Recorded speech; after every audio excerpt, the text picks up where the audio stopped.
The overlord Kethvar had ruled 17 species across 43 worlds for over 3 millennia. His crystalline form pulsed with satisfaction as he gazed upon the newest addition to his collection, a small blue planet orbiting an unremarkable yellow star. Humanity had lasted exactly 47 standard cycles before surrendering. Such a brief resistance, Kethvar mused to his lieutenant Zorak. The insectoid being clicked his mandibles in agreement. Most species at least manage 100 cycles. These humans barely fought at all. The surrender had been swift and decisive. Earth's governments had capitulated when the hegemony's vast fleet darkened their skies. No prolonged warfare, no desperate last stands, just a simple transmission accepting subjugation.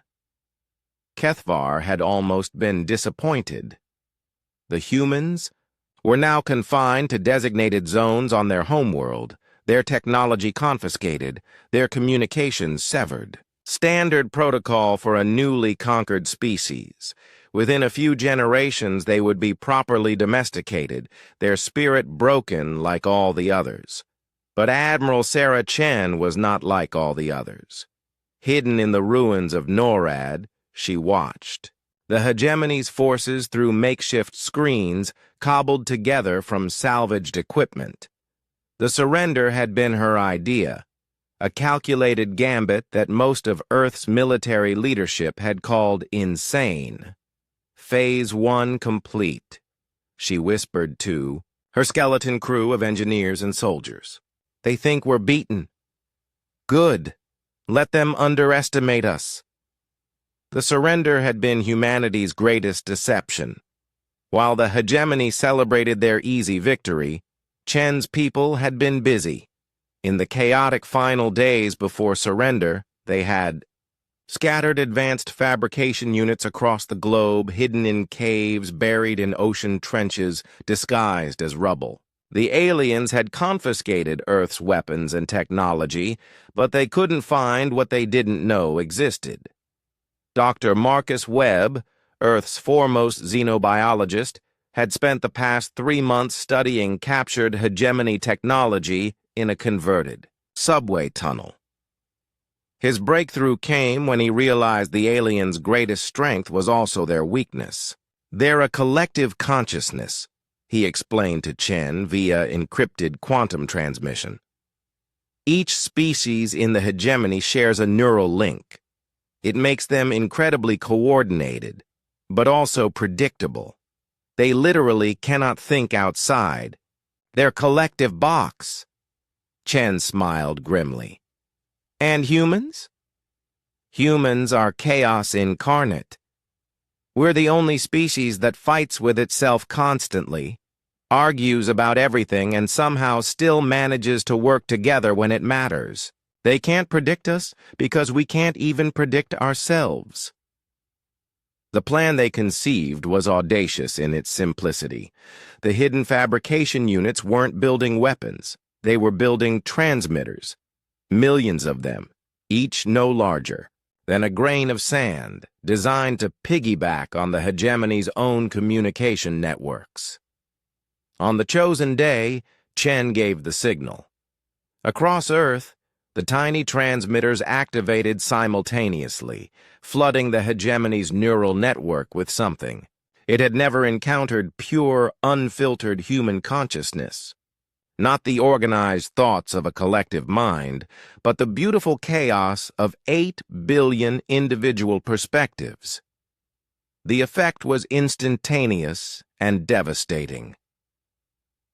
Kethvar screamed, the first sound he had made in 1,000 years, as his crystalline form cracked under the assault of contradictory thoughts.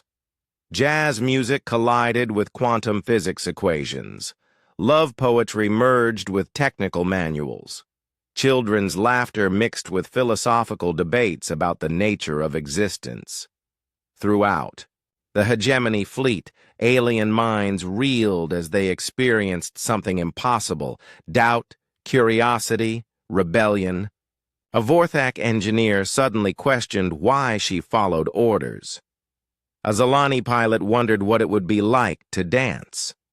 A Krex warrior felt something he had no word for: hope. But the humans weren't finished. From their hidden bases, Chen's forces launched the second phase.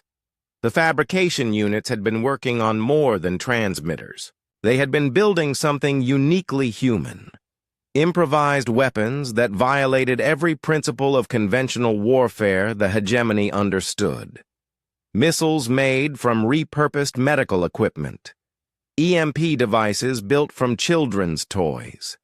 Fighters, crafted from sports cars and powered by fusion reactors made from microwave ovens. Each weapon was different, each attack unpredictable, each strategy born from the mad creativity that had once sent humans to the moon using computers less powerful than a digital watch. The hegemony's collective consciousness, designed for perfect coordination, shattered under the assault of pure human unpredictability. They had conquered 17 species by understanding their patterns, their logic, their limitations. But humans had no patterns. They were controlled chaos given forms. Kethavar's flagship burned in Earth's atmosphere. His final thought was one of bewildered respect. These creatures had done the impossible.